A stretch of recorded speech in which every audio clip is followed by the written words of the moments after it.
So here we go again. We're back to the Creative iMedia Toolkit, and today we're looking at developing concept sketches. So on the concept sketches, just to have a look at the knowledge organiser here at the top right hand side, these were the sketches, the drawings, the designs you put together right at the start of the project. So it is suggested that for a markband free there is some annotation on these concept sketches. So suggested ideas might be, you might suggest what colours you're going to use, you might suggest where the strapline is, again more colours, and what kind of font you're going to use. But because they're concept sketches, you don't have to go mad on detail.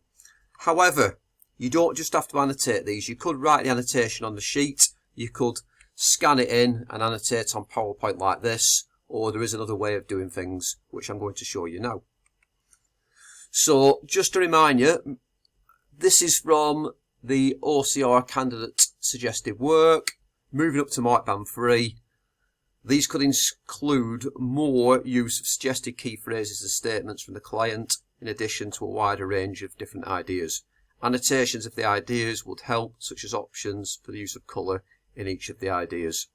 So what they're suggesting is we talk more about how these designs link to the client, and also colours which we've annotated there.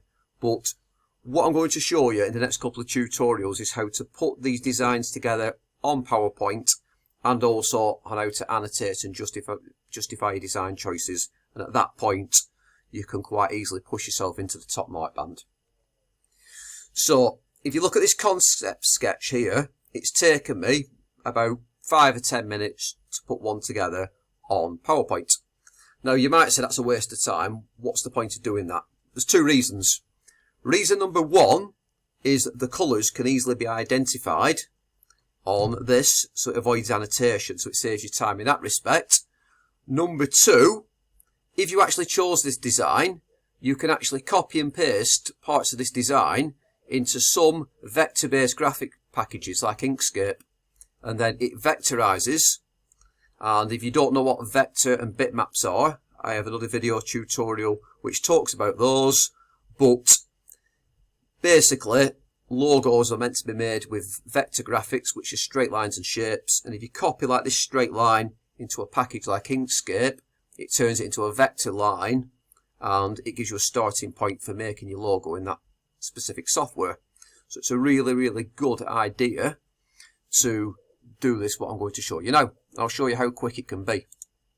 So if I open up the PowerPoint tools and go to Insert and Shapes, I can just take a line, and by using Format, if I go to the line outline, I can make it whatever weight I want. So for example, I can make that 0.6 and I can make it black. And then very quickly, if I double click on that and I go to have a look at different bits and pieces down here, if I can't find what I'm looking for and I want to open the full menu, I right click and I go to Format Shape, because what I'm looking for is the cap type there, and I want it rounded. So if I round it, you have a nice rounded matchstick man shape. And very quickly now, I can copy and paste this and make myself a little running matchstick man. And you can watch how quick I can do it.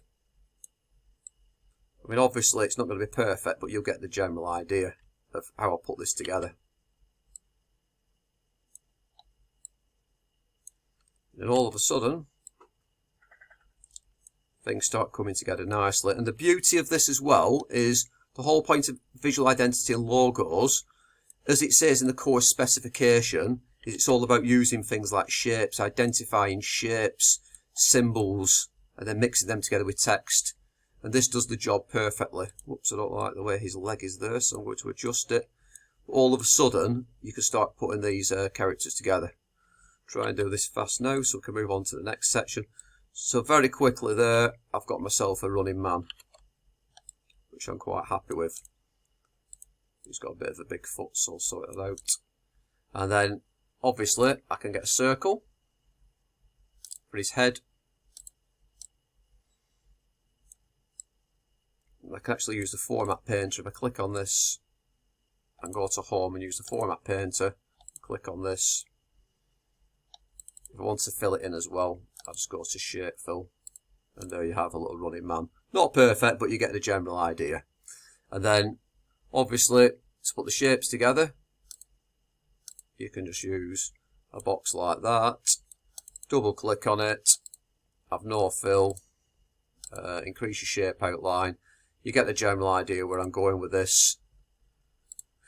This is a very rushed job, just to give you a general idea. Put a triangle on top, and then again for your text, all I did for text was insert word art. Pick a H. It's got a capital H there. Again, you can pump up the size a little bit. Make it red. I can copy and paste that.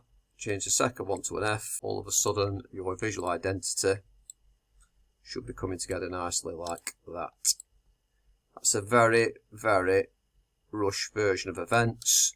Again, I can either look for a triangle in here and use a triangle, or I could actually use two straight lines. I don't think it matters, but that's just a very quick way of bringing your concept sketches to life, and that's taken me minutes, basically minutes to put that together. So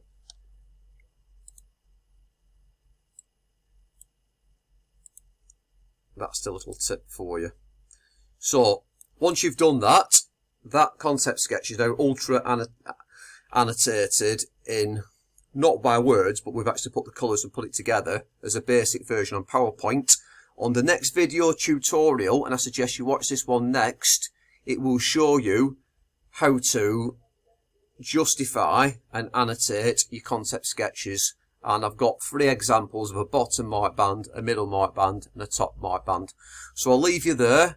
Thanks for watching, and I'll catch up with you in the next tutorial.